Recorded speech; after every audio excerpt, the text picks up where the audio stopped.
O dia em que enterrei meu filho foi o mesmo dia em que sua esposa me expulsou de casa. Eu ainda usava preto do funeral quando Lauren abriu a porta da frente, arrastou minha velha mala pelo chão e a empurrou para a varanda. Meu filho Daniel estava morto há menos de 48 horas. Seria melhor você ir, Margaret, ela disse friamente. Esta casa é minha agora. Fiquei parada, olhando para a porta fechada. O que Lauren não sabia, a senhora idosa e quieta que ela acabara de colocar para fora, possuía a empresa onde ela trabalhava. Meu nome é Margaret Miller. Tenho 68 anos e a vida toda as pessoas me subestimaram. Não porque eu tentasse enganar alguém. Simplesmente nunca me importei com aparências. Dirijo um sedã com 10 anos de uso. Uso blusas confortáveis. Quando você me vê no mercado, pensa que sou só mais uma viúva aposentada. Mas a vida tranquila que levo hoje foi construída sobre décadas de trabalho, risco e incontáveis noites sem dormir. Quando meu marido morreu de repente, fiquei com Daniel, de 5 anos, e uma montanha de incertezas. Lembro da noite após o funeral. Daniel estava sentado à mesa da cozinha, balançando as pernas pequenas embaixo da cadeira. Mamãe, a gente vai ficar bem? Ele perguntou. Olhei para aquele menino com olhos grandes, cheios de confiança, e soube que não tinha outra escolha.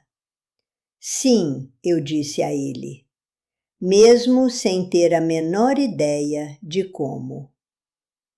Essa promessa moldou o resto da minha vida. Trabalhei 2 empregos enquanto Daniel era pequeno. Aos poucos, comecei a ajudar empresas locais com finanças. Então, surgiu uma pequena oportunidade de investimento. Aproveitei. Essa chance se tornou outra, depois mais uma. Com o tempo, esses pequenos riscos cresceram para algo maior do que eu jamais imaginei. O que começou como um pequeno serviço de consultoria financeira cresceu e se tornou a Miller Holdings, um grupo de investimentos privado que hoje possui participações em dezenas de empresas por todo o país. Mas nunca mudei muito meu estilo de vida. Daniel cresceu me vendo trabalhar muito, mas eu me certifiquei de que ele nunca se sentisse privado de nada. Eu amo arquitetura, ele me disse uma vez.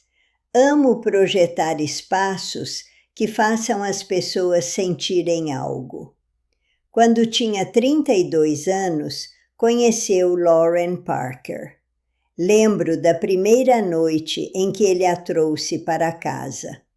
Ela estava no início dos 30, alta, bem vestida, com olhos afiados que, me pareceu, observavam tudo ao redor. Na superfície, ela era calorosa e atenciosa. Mas mesmo naquela primeira noite, percebi algo sutil. Lauren fazia muitas perguntas sobre finanças, sobre investimentos, imóveis, fundos de previdência, enquadradas como curiosidade profissional. Ainda assim, algo no jeito como ela as fazia parecia calculado. Empurrei esse pensamento para o lado. Daniel parecia feliz, e isso era mais importante para mim do que qualquer coisa. Eles se casaram. Compraram uma casa bonita nos arredores de Boston. Lauren acreditava que tinham conseguido uma ótima hipoteca através de um programa bancário vantajoso. O que ela nunca compreendeu, o fundo de investimento por trás dessa hipoteca, pertencia silenciosamente a uma das minhas subsidiárias. Ajudei-os sem pedir qualquer reconhecimento. Era assim que eu sempre amei meu filho, quietamente, sem pedir gratidão. Lauren trabalhava em uma consultoria chamada Reed Financial Consulting.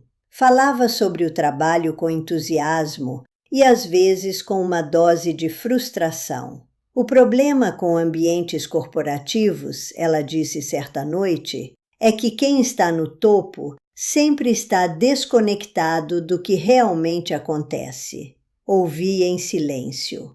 O que Lauren não sabia, a Reed Financial Consulting não era uma empresa independente. 3 anos antes, a Miller Holdings havia adquirido silenciosamente uma participação de controle nela através de uma de nossas ramificações de investimento.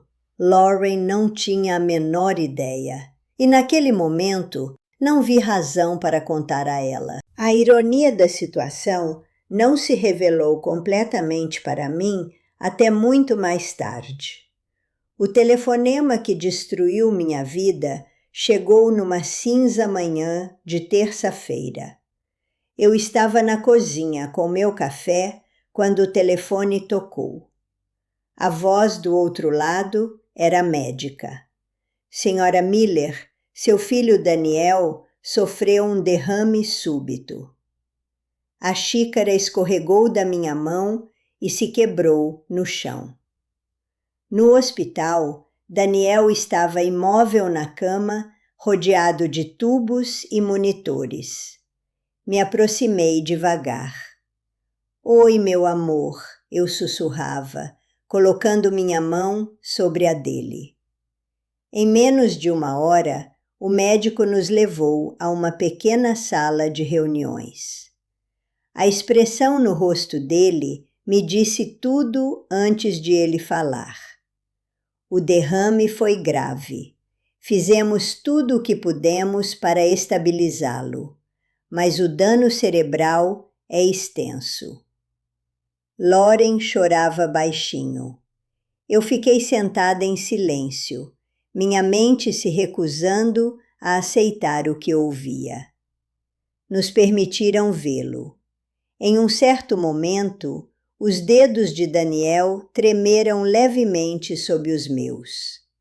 Meu coração deu um salto. Daniel, eu sussurrei. Suas pálpebras piscaram. Por um breve instante, ele apertou minha mão. Mamãe, ele sussurrou, mal se ouvindo. Estou aqui, eu disse rapidamente. Bem aqui. Ele tentou dizer mais alguma coisa. Seus lábios se moveram. Me inclinei mais perto. Então, seus olhos foram em direção a Lauren. Algo passou pelo seu rosto. Medo, confusão ou arrependimento. E ele não conseguiu pronunciar mais uma palavra. As máquinas começaram a apitar mais rápido. Os médicos entraram correndo no quarto. Quando o médico se virou para nós, seu rosto carregava uma quieta finalidade. Sinto muito, ele disse baixinho. Os dias seguintes passaram em névoa. Ligações telefônicas, arranjos funerários, condolências de amigos e familiares. Lauren assumiu muitas das tarefas práticas. Coordenou com a funerária. Resolveu a documentação. A princípio, eu agradeci por isso. O luto me havia esvaziado. Mas aos poucos comecei a notar algo estranho. Lauren parecia focada, não apenas de luto, eficiente. Passava longas horas ao telefone, conversando sobre documentos, contas, apólices de seguro. Sempre que eu perguntava o que ela estava fazendo, dava respostas curtas, só papelada, questões legais. No funeral, eu a observava. Ela chorava nos momentos certos. Recebia abraços. Agradecia as presenças. Mas ocasionalmente, quando pensava que ninguém estava olhando, sua expressão mudava. Por um momento, o luto desaparecia e algo mais frio tomava seu lugar. Eu tentava me convencer de que estava imaginando. 2 dias após o funeral, voltei à casa de Daniel. Lauren estava lá dentro, conversando baixinho ao telefone. Quando me viu, encerrou a ligação rapidamente. Ah, Margaret, ela disse. O tom era educado, mas medido. Gostaria de ficar com algumas coisas de Daniel, eu disse baixinho. Alguns dos desenhos dele, talvez. Lauren se apoiou no balcão da cozinha com os braços cruzados. A gente vai ver, ela disse. Uma resposta estranha para um pedido tão simples. Na tarde seguinte, cheguei com uma caixa de fotos de Daniel da infância. Lauren abriu a porta e algo em sua expressão mudou completamente. A máscara de cordialidade havia desaparecido. Seus olhos pareciam impacientes. Ah, você de novo, ela disse. Trouxe isso, eu disse, erguendo a caixa. Fotos de quando Daniel era mais novo. Pode deixar aí, ela disse. Entrei no corredor. O ar estava tenso. Lauren, eu disse com cuidado. Sei o quanto isso é difícil para nós duas. Pensei que poderíamos sentar nessa semana e conversar sobre como nos apoiar mutuamente. Ela simplesmente me olhou. Depois suspirou. Margaret, acho que é melhor estabelecermos alguns limites. Limites? O que você quer dizer? Esta casa era o lar de Daniel e meu. Agora é minha responsabilidade. Preciso de espaço para seguir em frente. Lauren, eu disse baixinho, nós somos família. Por um momento, algo brilhou em seus olhos. Depois desapareceu. Daniel era o elo, ela disse. E ali estava a verdade, posta entre nós, sem rodeios. Sem Daniel, ela não me via mais como família. Ela abriu a porta da frente. Lá fora, na varanda, já estava minha mala, arrumada sem que eu tivesse pedido. Acho que é hora de você ir, Margaret.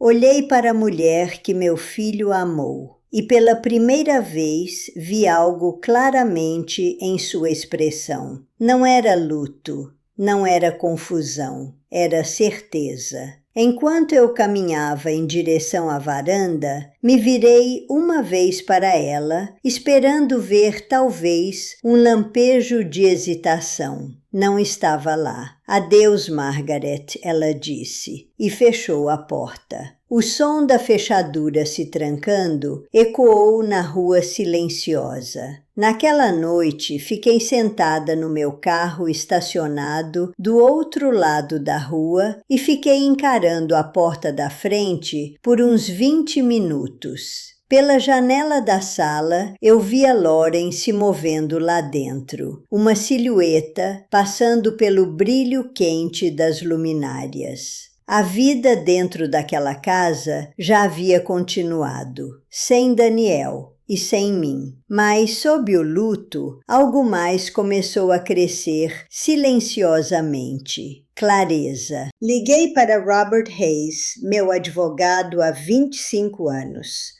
Um dos poucos que conhecia a estrutura completa da Miller Holdings. Robert, preciso que você verifique algumas coisas. Tudo sobre o espólio de Daniel.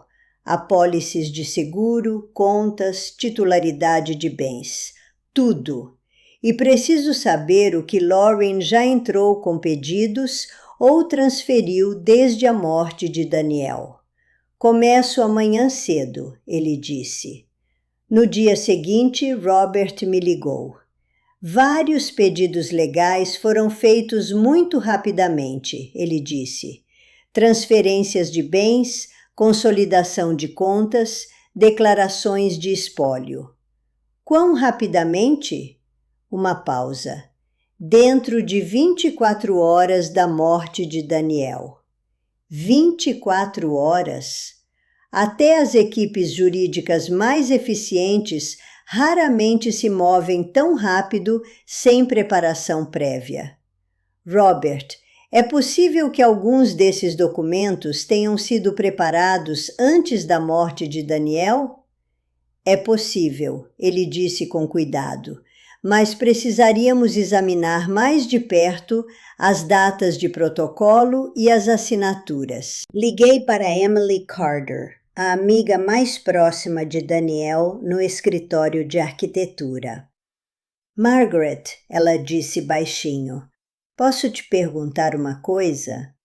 Daniel tinha mencionado recentemente algum problema em casa? Por que você pergunta? Algumas semanas antes de tudo acontecer, Daniel parecia perturbado.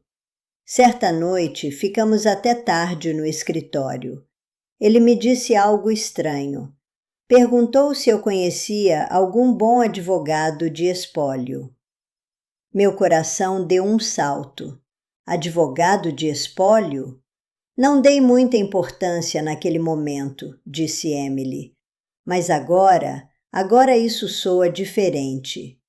Ele nos pediu para não citá-lo, mas também disse algo mais. O quê? Às vezes você não vê claramente o que alguém quer até enxergar as coisas de longe. No dia seguinte, fui ao escritório de Daniel. Emily me deu um caderno que encontrou na gaveta da mesa dele. A maioria das páginas eram esboços e anotações técnicas, mas perto do final do caderno, o tom havia mudado. Anotações mais curtas, mais pessoais. Uma página chamou minha atenção imediatamente. Asterisco. Reavaliar a pólice de seguro. Asterisco. Ligar para o advogado de novo. Precisa reavaliar tudo antes que seja tarde demais. Minhas mãos tremiam levemente enquanto eu folheava. Daniel estava planejando algo e não teve tempo de terminar. Robert me confirmou mais uma coisa no dia seguinte. Daniel havia agendado uma reunião com um advogado de espólio 2 semanas antes de morrer. O compromisso foi cancelado um dia antes. Quem cancelou? Os documentos mostram que foi Daniel. Por quê? Isso a gente não sabia. Na segunda-feira seguinte pela manhã, eu estava no saguão da Reed Financial Consulting. Thomas Reed me recebeu no corredor. Lauren volta hoje da licença médica, ele disse. Posso presumir com segurança que você está aqui por causa dela? Em parte, eu disse. Thomas agendou uma reunião com Lauren internamente, uma avaliação de desempenho padrão. Nada alarmante. Lauren provavelmente presumiu que se tratava de sua avaliação para promoção previamente anunciada. Alguns minutos depois, a porta da sala de reuniões se abriu. Lauren entrou com a mesma confiança profissional que sempre exibia em público. Blazer escuro, pasta de couro. Cumprimentou Thomas. Então, seus olhos pousaram em mim. E tudo parou. Margaret, ela disse baixinho. A surpresa em sua voz era inconfundível. Bom dia, Lauren. Ela sentou devagar. O que é isso? Thomas falou primeiro. Estamos revisando algumas questões de pessoal dentro do departamento de consultoria. Lauren acenava com a cabeça, mas seus olhos continuavam voltando para mim. Ficou claro que não esperava me ver. Não naquela sala. Não naquele prédio. Cruzei as mãos calmamente sobre a mesa. Lauren, Acho que a última vez que conversamos foi na casa de Daniel. Seus ombros enrijeceram levemente. Sim, você me pediu para não voltar. Ela engoliu em seco. Foi uma situação difícil. Foi? Lauren hesitou. Pensei que seria melhor para todos ter espaço após o funeral. A explicação soou cuidadosamente elaborada, profissional, educada. Mas, sob as palavras, eu via o desconforto crescendo em sua expressão. Ela ainda não entendia por que eu estava ali. Ainda não. Thomas me olhou brevemente. Dei a ele um pequeno aceno.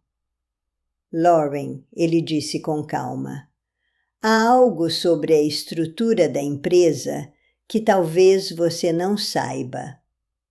Lauren pareceu confusa. O que você quer dizer? Thomas gesticulou em minha direção. A Reed Financial Consulting faz parte de um grupo de investimentos maior. Sim, eu sei disso.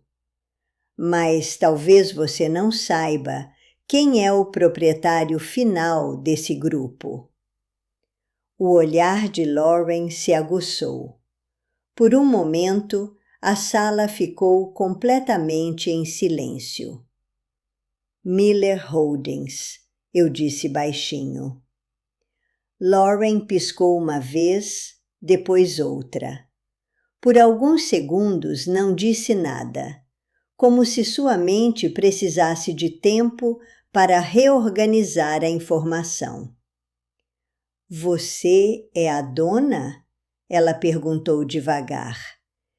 Isso significa... Significa, eu disse, que a empresa onde você trabalha existe dentro de uma organização que eu construí. O silêncio voltou. Lauren se recostou lentamente no encosto da cadeira. Sua expressão mudava rapidamente. Surpresa, incredulidade, cálculo. Então ela se levantou. Isso é ridículo! Sua voz não estava elevada, mas carregava uma aspereza. Você está usando sua propriedade para se vingar de mim? Isso não é vingança. Então o que é isso? Uma conversa clara que você me devia desde aquela varanda, eu disse com calma. Lauren pegou a pasta da mesa. Não há nada de ilegal no que fiz como esposa de Daniel. Isso é verdade, eu disse. E é o que confirma a investigação que meu advogado conduziu. Mas o espólio de Daniel não é o motivo pelo qual estou aqui. Lauren me olhou. Coloquei o caderno de Daniel sobre a mesa, devagar,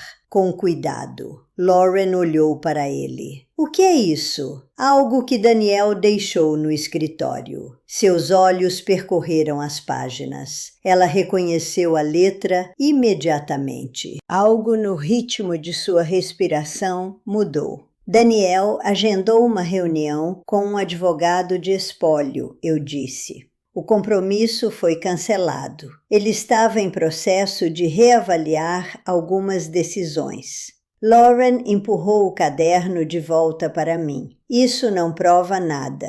Não, eu concordei. Não prova. Mas combinado com a apólice de seguro, que foi aumentada uma semana antes de sua morte, e os documentos protocolados dentro de 24 horas da morte dele, forma-se uma imagem. A respiração de Lauren mudou. Mais rápida, mais controlada. Você está me acusando de alguma coisa? Não pronunciei uma única palavra de acusação. Eu disse baixinho. Estou fazendo perguntas. E uma delas é: o que Daniel estava tentando mudar? Lauren me olhou por um longo tempo. Pela primeira vez desde o início da conversa, a máscara segura se quebrou. Em seus olhos apareceu brevemente o medo. Então ela pegou a pasta, se virou e abriu a porta. Se terminamos, tenho trabalho a fazer. Lauren, Ela parou sem se virar. Daniel estava tentando mudar algo, eu disse. E enquanto eu não entender isso, essa conversa não terminou. Ela ficou parada por alguns segundos. Então saiu. Thomas soltou o ar devagar. Algumas semanas depois, Robert concluiu a revisão dos documentos. Nada ilegal. Lauren havia agido dentro dos limites da lei. Mas uma coisa ficou clara. Daniel estava planejando mudar a estrutura de seus bens. O que exatamente isso mudaria, nunca saberemos com certeza, mas seu caderno e a reunião agendada e depois cancelada com o advogado diziam o suficiente. Daniel estava reavaliando algo e não teve tempo de terminar essa reavaliação. 6 meses após a morte de Daniel, fundei a Fundação Daniel Miller. A fundação apoia projetos comunitários em arquitetura, escolas, centros públicos, moradias acessíveis. Exatamente o tipo de trabalho que Daniel mais amava. Todo ano a fundação concede bolsas a jovens arquitetos que querem projetar espaços que melhoram vidas. Sempre que vejo aquela fagulha neles, aquela crença de que o mundo pode ser construído de forma melhor, vejo partes de Daniel.